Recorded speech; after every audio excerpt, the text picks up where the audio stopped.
This is Don't Panic, episode number 292, recorded November 9th, 2020. Hello, everybody, and welcome to this episode of Don't Panic, the technology podcast on gadgets, the internet, and of course you. I'm Sean Jennings, joined as always by the president-elect and vice president-elect of this podcast. It's Colby Rabideau and Dan Miller. Good evening, gentlemen. What up, nerds? Okay, well, kind of starting off strong there. I don't know why. Accurate, but strong. I'm very tired today. Yeah, me too. You guys got to stop these party weekends. Is this like daylight savings finally catching up? It could be. I made a martini though. Whoa! Is it shaken or stirred? Stirred. Ah. Yeah, because I'm not an animal. I don't want to bruise the gin.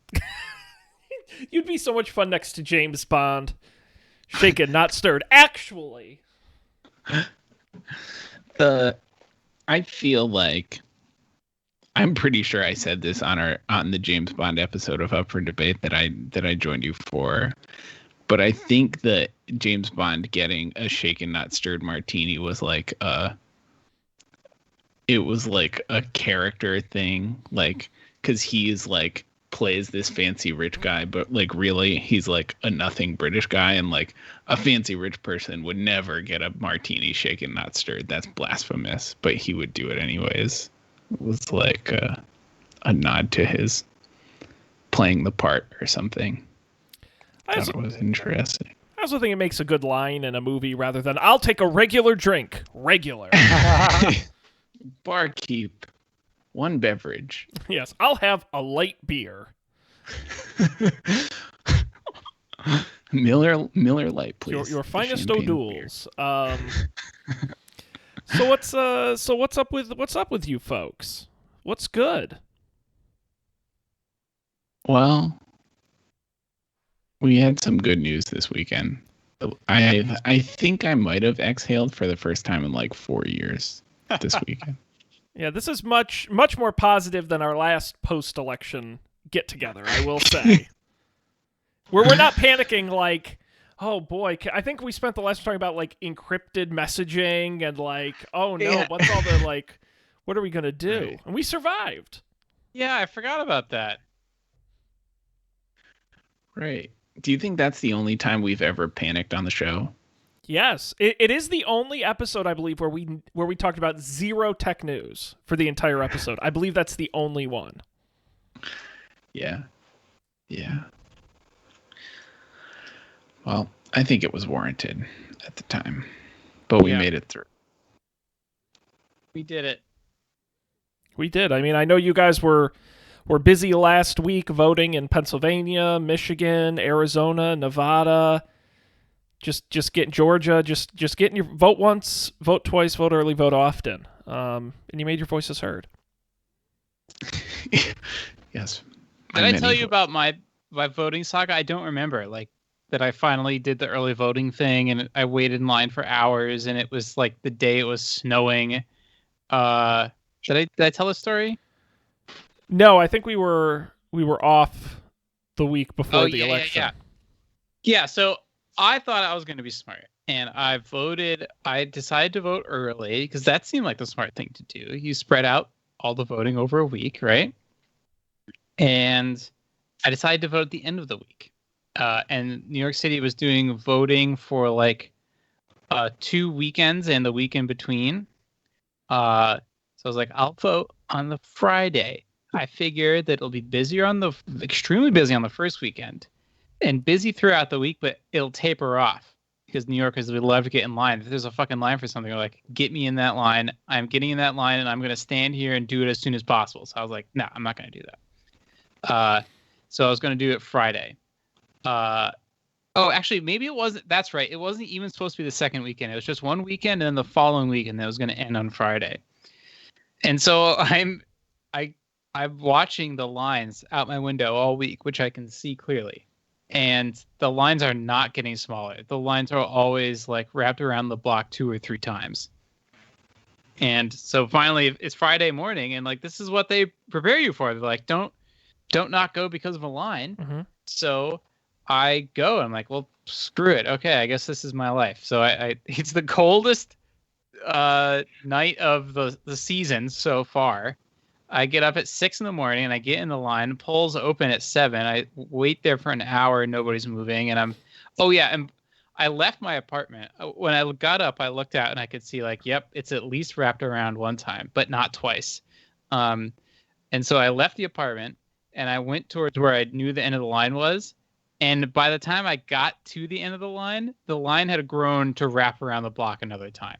So I walked all the way around the block once, searching for the start of the line, only to find out that while I had been looking, it had grown all the way around the block again. So I wait in line for 2.5 hours, and I finally vote. And then, of course, shortly thereafter, I learned that they have extended early voting to the weekend. And I look out my window all weekend, and nobody's in line. Not a single person. There was never more than 10 people in line the whole weekend. Now, was that... Oh, go ahead, Colby. I was going to say, what was election day like? Nobody. Yeah. Nothing. So I should have put it off.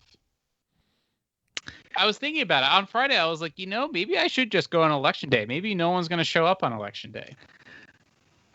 I considered... So I voted early once in the past, like not even this year. I voted early. Actually, well, in 2016, I voted early at one of our early voting places, and it was like that. Like that is the longest I've ever waited to vote. Was the one time I voted early. I don't know if New York is like this, but in Boston there are fewer early voting places. So yes. Like every polling place is not open for early voting. So like you get people from all over. Like that was not made clear to me. Right. So like I traveled. That. Yeah.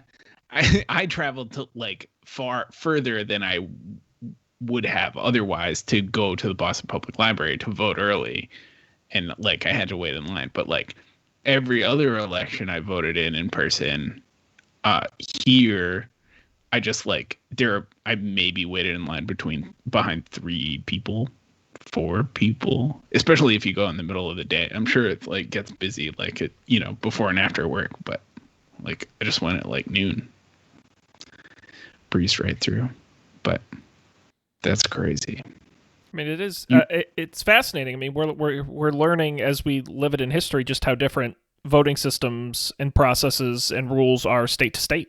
I mean, they really, when I voted in Texas in the 2016 presidential election, that was the first time I ever had to wait for a poll, but also just using electronic voting machines was like, to this day, one of the most difficult things I've ever done in my entire life. It was like piloting the space shuttle, this fucking thing. and because it was Harris County, Houston, obviously one of the biggest cities, there was literally like 50 different things I had to vote for. And the straight line voting wasn't working. So I had to like, it took forever. It was a nightmare. So it really does change. That's crazy. I've only ever voted on paper. Much better than because on the electronic things, it was such a nightmare. It had like a little scroll wheel. You had to like go and like go through all the options, but then like sometimes it wouldn't register them, or it took forever. It was like so, and consider myself a smart guy. Maybe I'm not, but I'm like, how does like a grandma come in and like use this machine? It was baffling. And then, of course, there's like, in some states, it'll print out like a copy of what you voted for, like a paper copy. This thing was like, congratulations, you voted. And I just walked away and I'm like, did I? Huh? Very, very strange. They gave us, everyone got free New York City Board of Election touchscreen and regular pens. So it's a touchscreen pen with like this little squishy thing on the top, but you can click out the cap, and then a pen part emerges from the squishy touchscreen part. Damn. It's an actual pen. And you needed both. I'm surprised that they had the foresight, because the New York election process was a complete shit show in every way except this. So you need this pen to like sign your thing that says that I was here and I voted. before you get your paper ballot and you go up to like fill it out and then put it in the machine thing. And so you use the touchscreen part to do that aspect. It was done on an iPad. I was shocked by it. It's like, who made this app? And like, where are these iPads coming from? But that worked fine. And then you use the pen part, fill out your ballot, and then you leave. And so you just get this brand new pen in a little bag, and you don't have to touch anything except the paper ballot and the pen. Kind of cool. That's neat. Yeah, I think was it in Ohio? It was one of the states, maybe it was Ohio, where they had the same thing, but the online system crashed, and so they actually had backup binders ready to go that they had to pull out. It delayed voting a little bit, but to get people registered in. Yeah, sure that can happen. Well, but hey, it just goes to show we've done elections before. We kind of know how to do them for the most part, unless they're intentionally trying to screw them up. Now, Sean, did you? What was you're a junkie? Let's say. I hope you yes. Don't mind that. What was your setup this year? Very simple. So you guys know I am in the middle of phase 8 of renovating my house. And I have literally been what I would describe as balls to the wall. This is my painting shirt I'm wearing. It's covered in paint because I was painting literally minutes before this show started. I've been working nonstop, including on Tuesday. So my election coverage was CNN on in the background, checking Twitter. That was pretty much it. But I also knew going in that a winner was not going to be announced Tuesday night anyway. There was an almost 0% chance of that happening. And I also knew, obviously you can talk about the polls saying Biden should have won by more, blah, blah, blah. But at the end of the day, when Trump won Florida, I wasn't like super bummed out. I wasn't like overly concerned that it was going to be a replay of 2016. And then as it started being like really close, I was like, I just am not. And then I just sort of touched in over the next couple days and by kind of midday Wednesday, the experts on Twitter were like, yeah, Biden's really got this. It's going to be hard unless we get surprised. And then at that point, I was like, okay. And I slept fine until Saturday. Nice. Yeah, my strategy of media blackout didn't work at all. It's hard. It's unsustainable. Yeah, you can do it. I did it for 48 hours. But... Then I go to NewYorkTimes.com and it's like, oh, it's like if I checked the election results at midnight, Tuesday any other year. Right. Yeah. So I watched some news coverage on Tuesday night and then I shut it off and I would check in the morning, like Wednesday I checked in the morning and Thursday I checked in the morning. But then Friday, I don't know what happened. Like I realized you could click into the New York Times map. And then that's all I did until Saturday was refresh the New York Times map. What do you mean click in? You could like tap into it and click on each state and like see they would give you little updates about like when the next a chunk of ballots was going to be counted, and they like would give you the predictions and like what changed, and it had like there were all kinds of graphs of like the votes going, like the red votes and the blue votes, like it's crazy. It was too much. It wasn't good for me. See, I had the complete opposite, and that's election Twitter was what kept me sane because I follow all the like real data nerd folks, and they would be like, Washoe County, 13,000 votes in. Biden won it by 22%. He only needed to win them by 20%. That puts him ahead by 30. It was like so ultra specific that it almost made me feel better because I was like, oh, I'm so tapped in. I would literally... my mother was here helping me do construction. Of course, she doesn't really pay attention to this or know this, so she'd be asking me questions, and I'd see a result come in where it's like, oh, a new flood of ballots in Pinal County, and I'll be like, oh, Biden needed to win those by 26%. He won by 28%. Good news. Now he only needs to win Mashuta County by 12% or whatever. And I was like, I knew way too much, but for some reason that was comforting and enjoyable because I'm, as Dan said at the beginning, we're all nerds. So yeah, it's true. You definitely learn a lot of U.S. county names. Oh, it's great. The magic wall and the maps and all that, and it's certainly in key swing states. Yeah, it's a treat. Yeah. It's a treat. So, yeah, fun night, a fun week. I don't know if you guys had any other election thoughts. No, I got to experience the New York party from Central Park and then from my apartment. Were you one of the guys like spraying champagne all over the park and? No, so what happened to me was we went to the park super early because it was a beautiful day and we wanted to get a spot. And so we were there all morning was the plan. And I think I checked the news in the morning and nothing had happened. And then my policy was I would check it like only twice a day. That was my limit. And then we were reading, we played Frisbee, and that was like 11. I was like, all right, I'm going to use my other check now. And nothing had changed. I was like, all right, whatever. Like, wasted my check. Mm-hmm.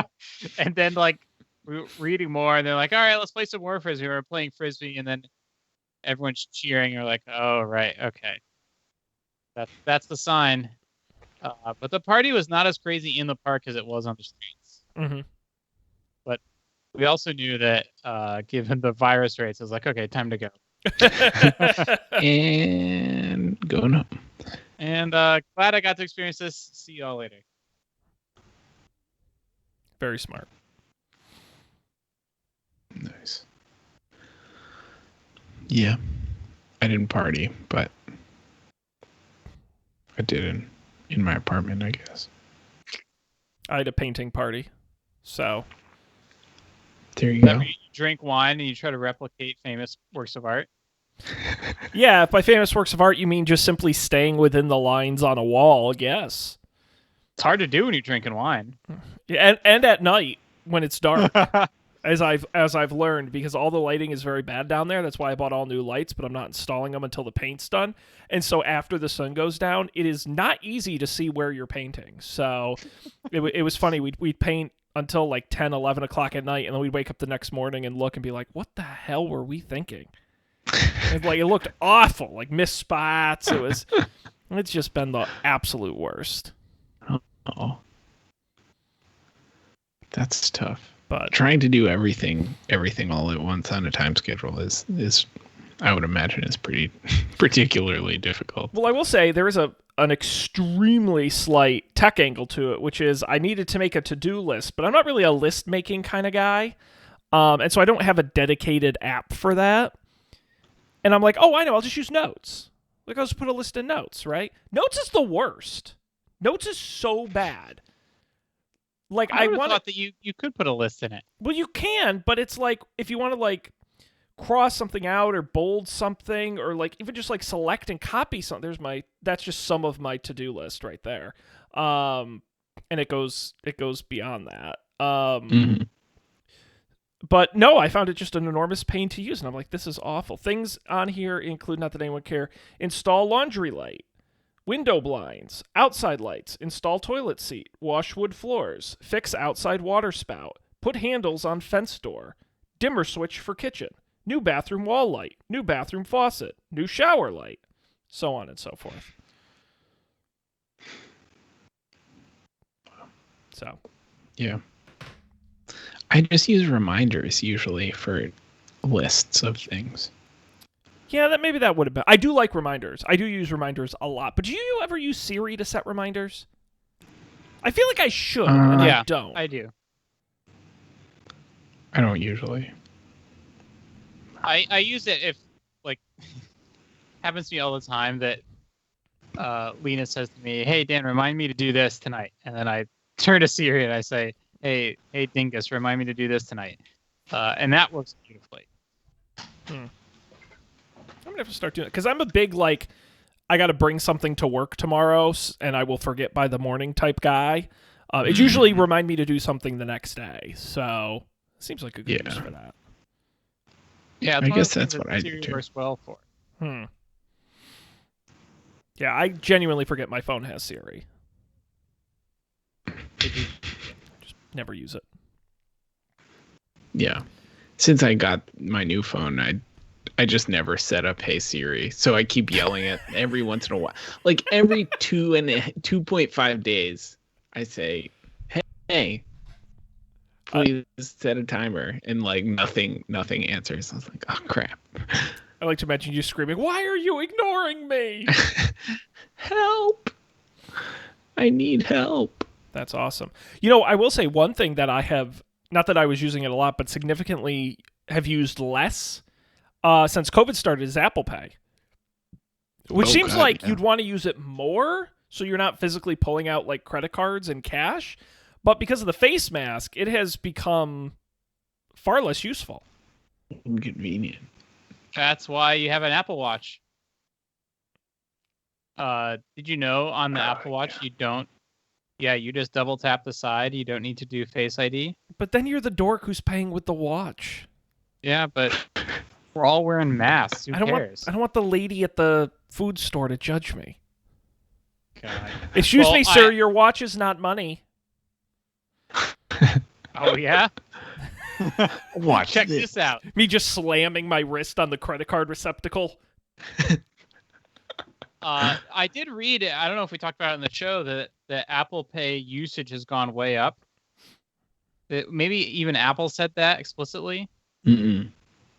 It does make sense. And I've had like non-techie people ask me like, "Hey, how do I use Apple Pay?" Like there is an increased curiosity about it. I also think it's now been long enough since it's been rolled out that almost all places accept it at this point. Yes. It's more even often the places that don't accept it, if you try it, it always works. Well, right, and the sort of generic. I still think gas stations are like the number one culprit of we just don't accept contactless payments. Outside of that, though, pretty much everywhere is gonna. Mm-hmm. That seems like weren't gas stations like? Wasn't there that thing at one of the gas stations where you got you got a little booper for your keychain? You'd think they'd be the first ones on the bandwagon. I found my old speed pass this weekend, actually, in one of my boxes of random garbage that I haven't thrown out. Do they still work? Like, can you still go to is it mobile? No, it was phased out like after we graduated college, but a while ago. Man. 2015, maybe. Yeah. Speed pass. I'm gonna have to look that up. On Wikipedia. I have some other tech news. Yes, break it down. I had to get a new laptop for a new job, and I got the 16-inch MacBook Pro. But we decided that we would just get one of the ones they had in the store. And if there are new laptops released tomorrow that are Intel-based, new 16-inch laptops, I might trade it to the 14-day return policy.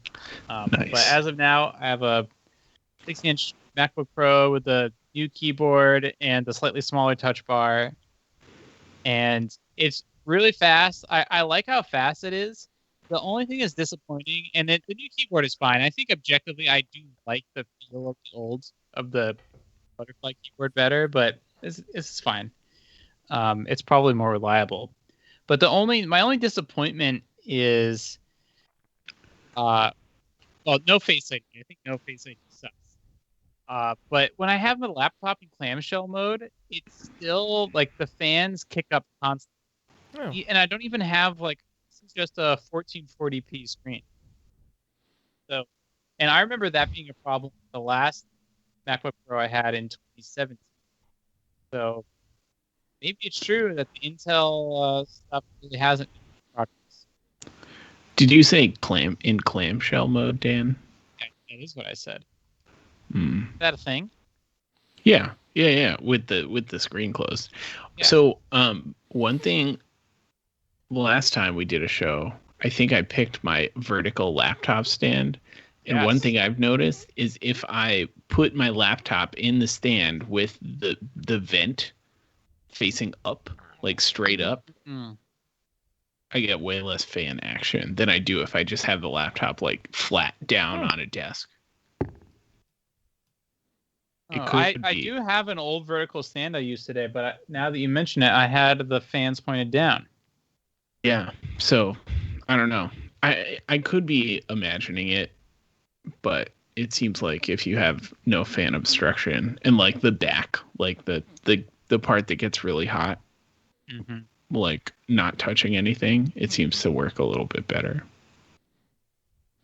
Is it weird that I love when the fans kick on in a computer? That's how you know it's working. Well, it's Well, like it feels good when you're doing something, right? You're doing something complicated, and you're like, yeah, look at it go. well, But it's, if you're it's just like, like, in the Fast and the Furious, right? They hit turbo, they put the knocks in and they hit turbo. It's kind of like that, where it's like, oh shit, Get shit, ready. here we go. Flames start shooting Yeah. out of the side. but it doesn't feel so good when you're just like watching a YouTube video, Right. and it's like, oh, wait a second. Now, Dan, I do have to ask, and we're pivoting a little bit into one of the stories we'll talk about, which is the Apple event tomorrow, but no interest in the ARM-based Macs. Well, there's a reason why at my jobby job I can't use the ARM-based Macs. At least probably not initially, because we make software that runs on a Mac, and the software that we make not only does it not compile on ARM, but no one has even tried. Gotcha. So Gotcha. for me to get an ARM Mac would be counterproductive, unless I wanted my first job to be, why don't you get to work on the ARM Mac, which doesn't sound like fun for a brand new like chip that very few people have used before. Gotcha. That makes absolute sense.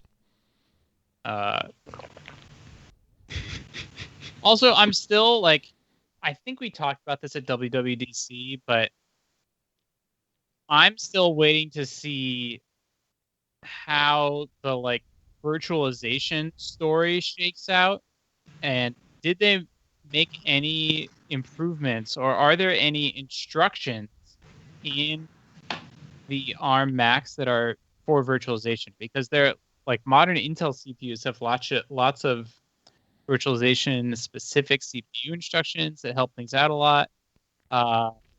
And modern development, as I'm sure Colby will attest, involves a lot of virtualization, especially Docker. Yeah.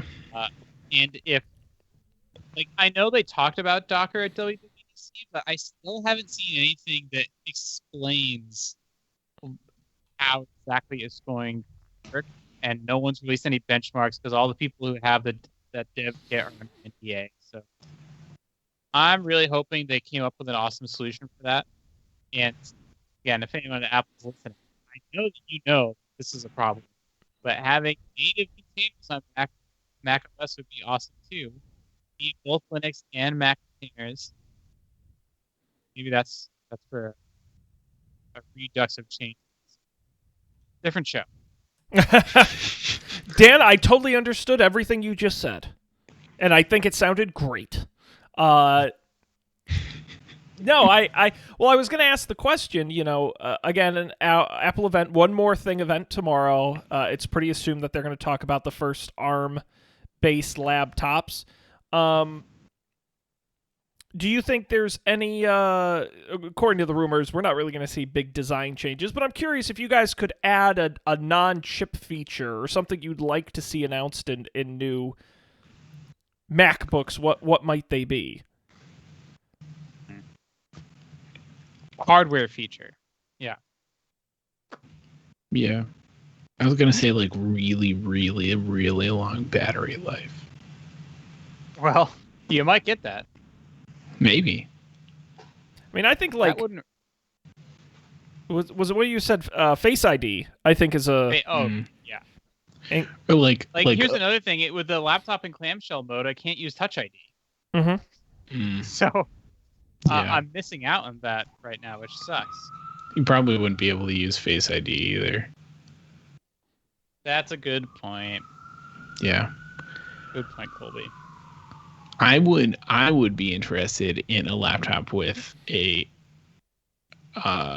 front-facing camera that was upgraded from like any better than any MacBook front-facing camera has been for the last, I don't know, 10 years. Like, yeah. why am I still so grainy? I don't know. It's an awful camera. Yeah. Horrific.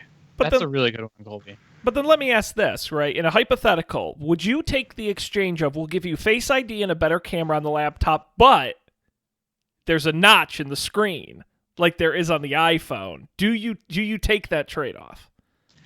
I would take a notch because there's nothing in that part of my screen.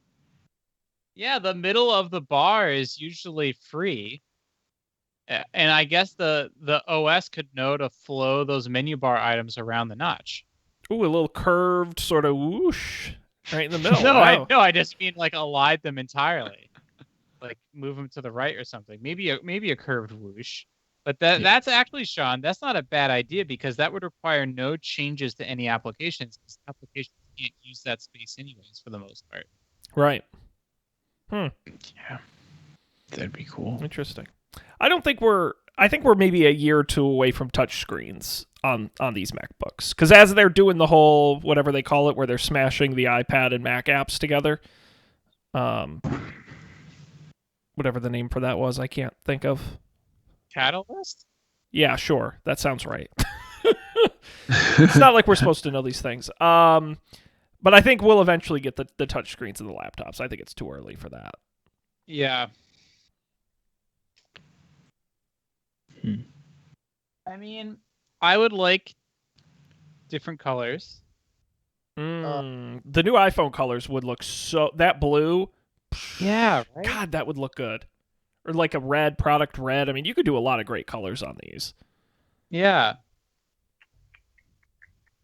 But otherwise, it's kind of like at its final form. It's a solid chunk of metal with a pretty edge-to-edge screen. And a keyboard that doesn't suck, finally. We're never going to go away from USB-C. Never. But, they could put... It would be neat if they put in, like, the lid or even, like, next to... In that sort of dead space next to the trackpad, if they put in wireless charging for your iPhone. Yeah, I was thinking about that. Or could you like MagSafe strap your new iPhone to like the lid of your of your MacBook? That would be cool. Like maybe MagSafe accessories for like cameras and stuff. Maybe. Yeah, maybe it's not that useful. There's no MagSafe doesn't have like data, right? Like you don't data over MagSafe. Right. Although, again, to my dream where you MagSafe attach something to something and then it initiates some sort of handshake that establishes Bluetooth. You don't have to do anything. I believe it has NFC, doesn't it? I think it does. Because it's able to identify what it's being MagSafed to. Yeah. Oh. So you could. That's cool. Now, have you guys, do you have your new phone? You have your new phones. Any before we move on to the rest of tech news, any additional thoughts on your phones now that you've had them for a couple weeks? Not really. No. I don't have a case for mine yet, which stresses me out every day. Every time I have my phone in the bathroom with the tile floor, it's like I'm asking for it.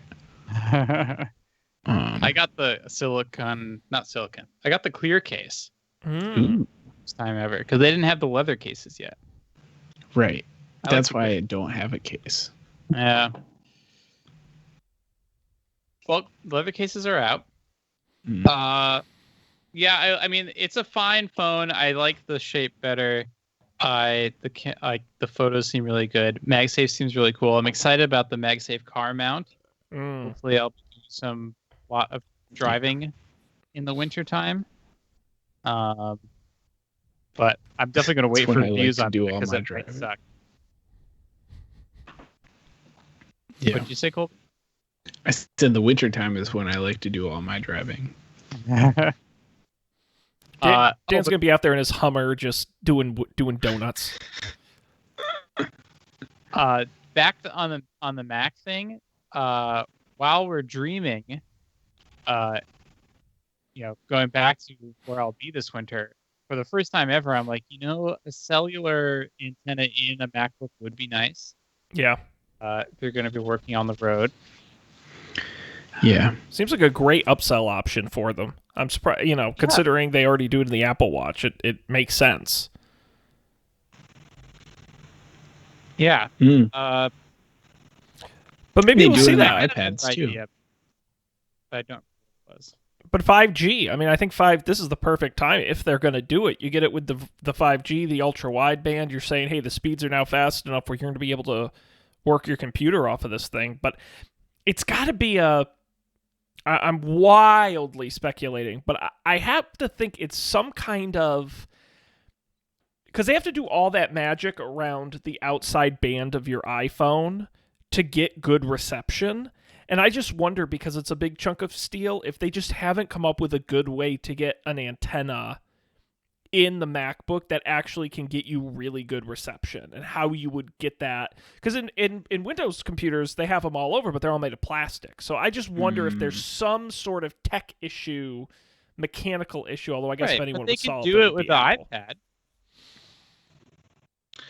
The iPads have like a weird, well, I guess I haven't seen a cellular iPad in a long time, but they used to have like a weird, like the cellular ones had a weird plastic bit at the top where the antenna was. And I think it's now the same as the iPhone, where it is the metal band around it is the antenna. Mm. But it is a good question. Antenna Gate? Oh my God. Remember Bendgate? Oh my God. That was even better. People were sitting on the iPhone so hard, they bent them in half. Wild. Good time. The original foldable phone. Just about as reliable, too. Pretty much. Might still work after you fold it. Guys, let's take a minute here. As fun as banter is, we've got just a couple stories. It's been a little news light. We're kind of like post announcement, but like pre-holiday, so we're kind of in that quiet period. Not a lot going on. Is there anything in here worth talking about, per se? Oh, we need to do follow-up on the Massachusetts right to repair question. We sure do, Dan. We sure do. We had the election a couple weeks ago. We talked on the show about Massachusetts questions 1 and question 2. We were informing the general public about one specific state's ballot initiatives. We talked about question 1, which was the right to repair part 2, and it passed with a pretty high majority. I didn't see the final result. I think it was 75% or something like that. It was pretty popular. Basically amending the 2012 right to repair law to include a standard open data platform for vehicle owners and independent mechanics to access telematics, wirelessly transmitted data, typically sent to a remote server. The law is expected to go into place in 2022, and it's expected to have a big impact nationwide, as their first right to repair bill did. This is probably one of the furthest reaching right to repair bills in the country. Congratulations, Massachusetts. We did it. We fought Big Auto and won. Yep. We didn't get ranked choice voting though. No, ranked choice voting failed. But by a shorter margin. I think it was like 54% no. So it was a lot closer. Yes, it did fail. But then again, as we talked about last time, much more money spent on question 1. I'm very glad I don't have to see those ads anymore. But as we talked about, a very difficult set of rules to actually implement by 2022. I doubt it'll get done by then. The original 2012 bill, they basically went and negotiated with the auto manufacturers to create a workable version of the ballot initiative. So I expect the same thing to happen again.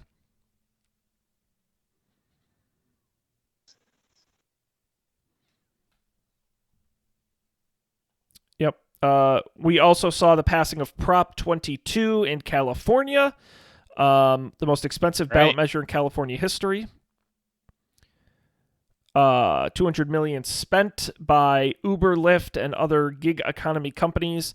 That essentially exempts them from calling gig economy workers full-time employees rather than independent contractors. While the ballot does put into place things like health insurance, minimum number of hours, a minimum pay rate. It certainly doesn't do what California wanted to do. AB 5, the law they passed there, which essentially made them categorize their workers as actual real workers. The ballot measure passed 58% to 41%. Yeah, kind of a huge bummer. Yeah, wasn't there lots of stories about... I didn't read any of the stories about why this failed. Did you? Yeah, a few. I mean, really, again, it was they spent $200 million in favor of the law, and those opposed to it spent $20 million. I mean, they were just viciously outspent.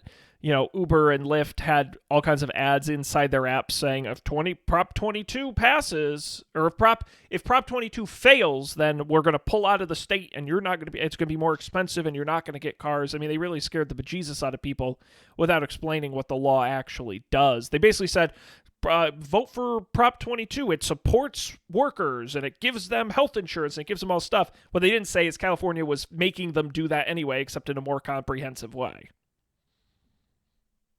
Yeah. Okay. Unfortunately. The other kind of zany thing about this law that I found fascinating is they basically made it unrepealable. Is that a word? Unable to be repealed. It actually requires something like 7/8 majority in the California State House to have it appealed. So they're pretty much stuck with it, and Uber has said they want to take a model like this and have it voted on across the country in each state. So, wait, And that's to just put this thing behind that's them? mm-hmm. Go ahead. Interesting. Is this that majority thing was something that was built into the ballot question? Yes. Ew. This is really kind of gross.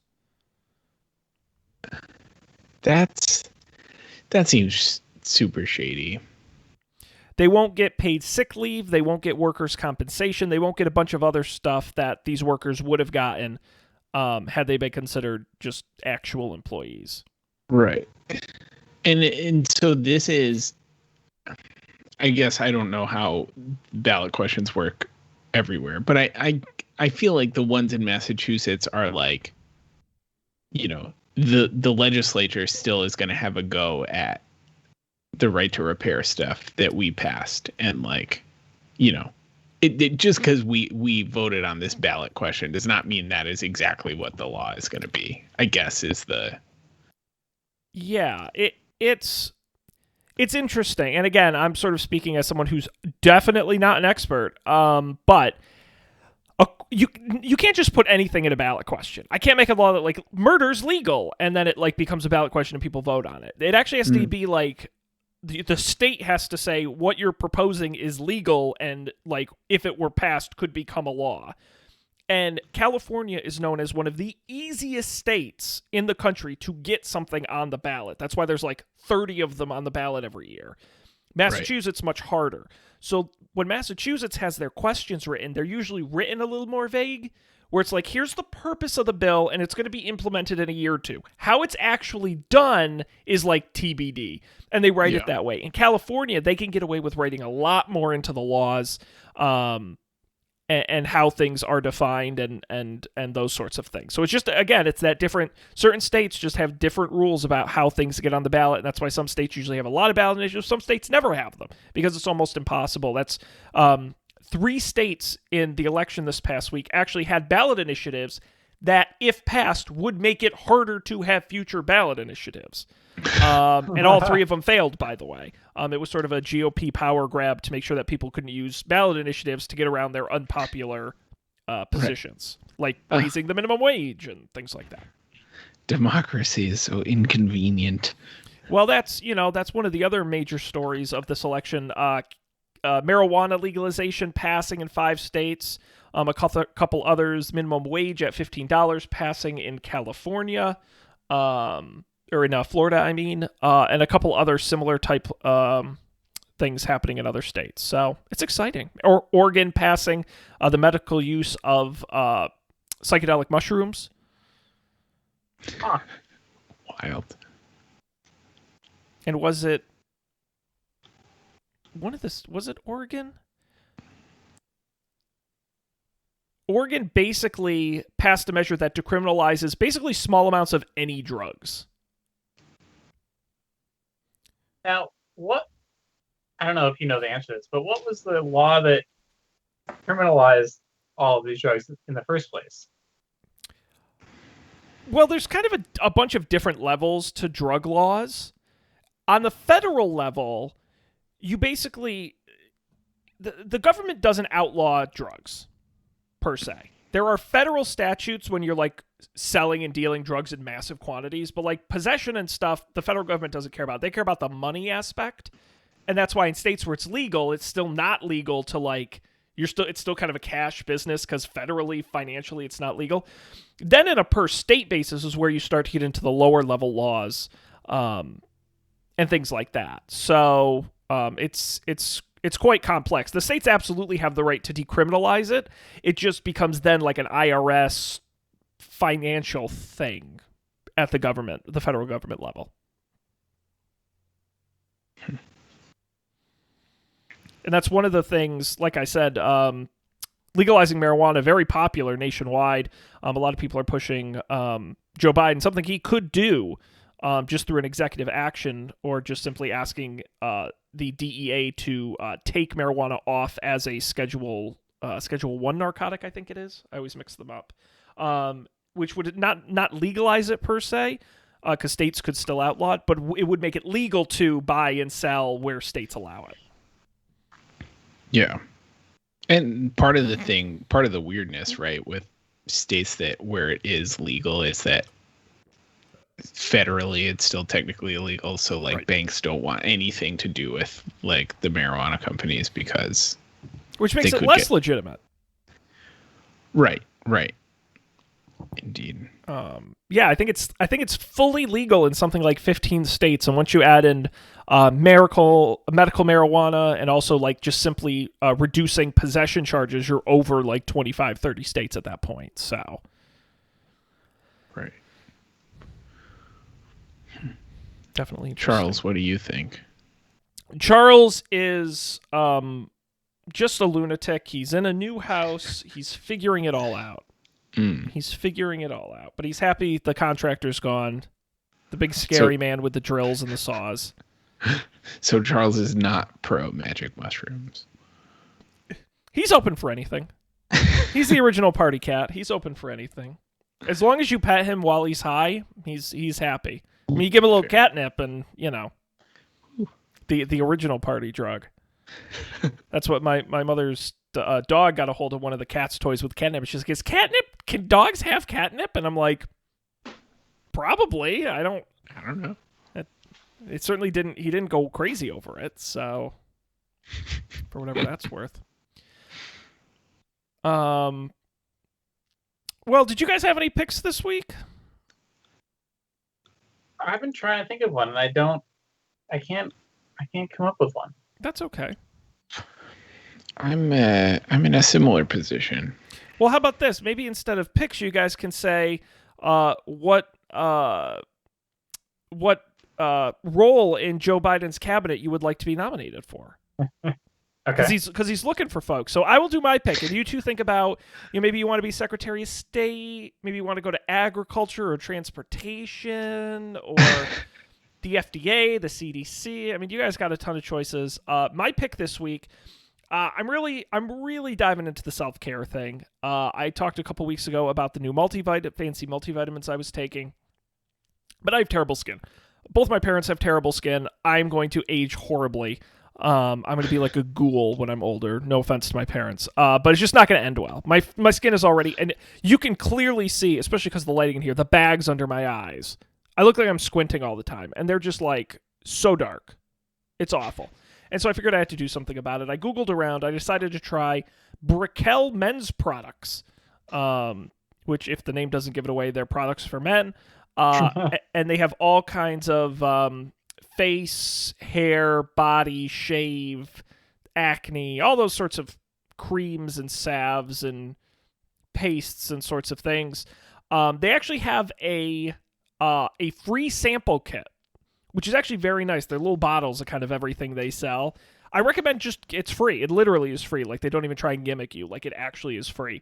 And so I tried a bunch of different stuff, and I ended up ordering a whole big selection. Basically, they're sort of like go-to face, the face wash, the balancing toner, the scrub, the moisturizer, the anti-aging cream, the eye cream.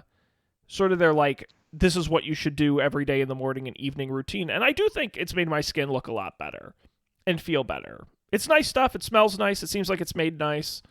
It's admittedly not the cheapest face products you can buy, but do you really want the cheapest you can buy? So I was going to ask you guys, though.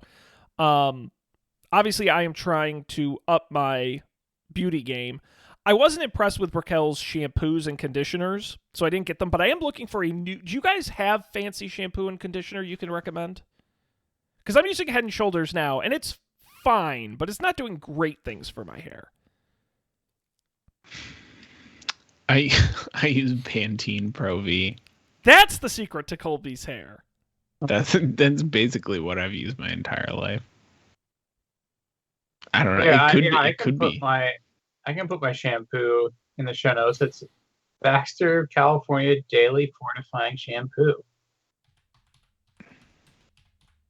Shawnee, you could also go the other way, and you could find that that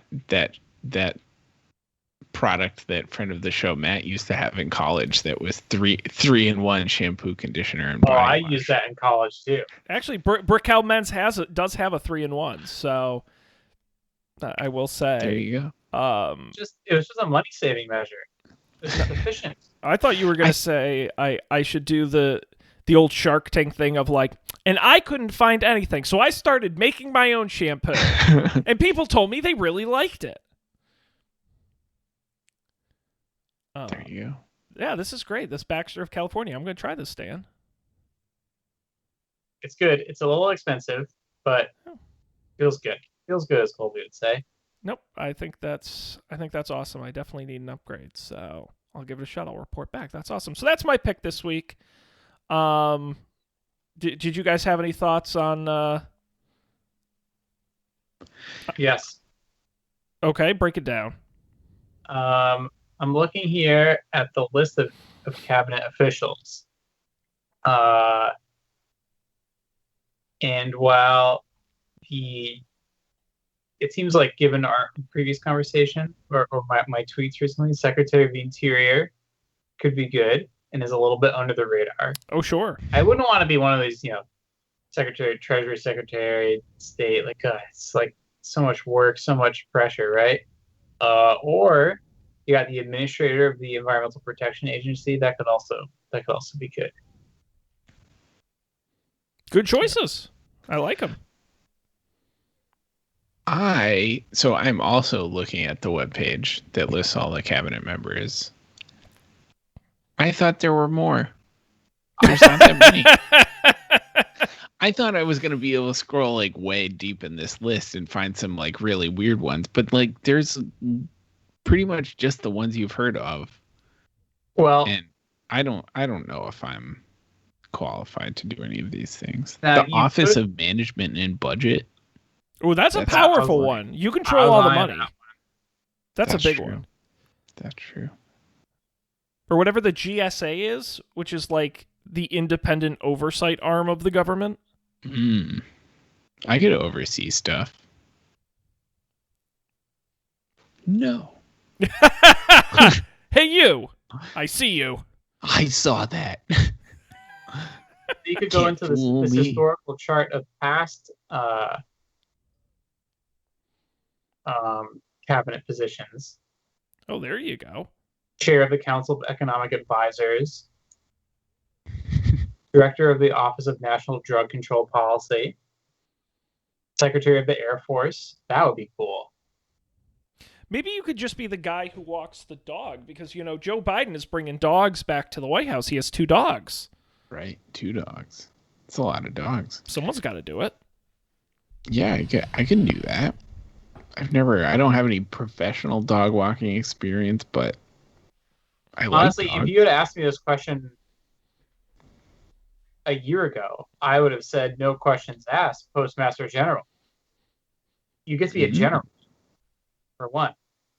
And no one cares no one cares what you do. Except that wasn't really true this year. Suddenly, it's a high-profile position. Well, I don't know who's doing it now, but you could head up the Space Force. Right? Ooh. That's Steve Carell, right? Yes. In one of the 4 shows they're making about the Space Force, weirdly enough. I saw that there was another one. Was it on Amazon? Showtime is doing Moonbase 8, which has the really good cast of John C. Reilly, Tim Heidecker, and the guy from Portlandia. Fred Armisen. Yes, Fred Armisen. That looks very funny. Does sound funny. Waiting for the 4 seasons total landscaping sitcom. Hey, what a great week it's been. What a good week it's been. Remember we used to be able to laugh at the news? Yeah. Yeah. Good times. Well, gentlemen, we gotta start wrapping it up here because we are, like Marty McFly, out of time. Anything else you guys would like to say or do? No, it was a good week. I look forward to laughing at the news with you all next week. Well, I think we should remind people, as we have been for the last couple months, go out and vote. Make sure you vote. Make sure you're registered to vote. Especially if you live in Georgia. Yes. Yeah, but actually, if you know somebody in Georgia, call them and make sure they vote. I'll give you guys credit. Do you know the 2 candidates they should vote for in Georgia? One of them, the last name begins with an OS. Yeah. Is the other one Doug Jones? No, that's Alabama, and he lost. But damn. But good try. No, John Ossoff and Warnock is his last name. I can't think of what his first name is.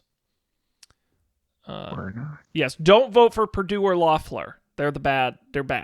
That's the Don't Panic endorsement right there. But while you're considering who you're going to vote for in the Georgia special runoff election in January, make sure you tune over to Up for Debate, upfordebate.tv. We watched Child's Play on our last episode, which was fun. And this coming week, I don't know exact. We have a list of topics we may do, and some of them are very fun, including writing our own children's book, which we're going to do on a future episode, which I think is going to be funny. Also, I am I'm wearing my Patriots hoodie now. I'm officially giving up my fandom of the Patriots, and Matt's going to help me pick a new team to root for, which I'm very excited. I'm officially a free agent.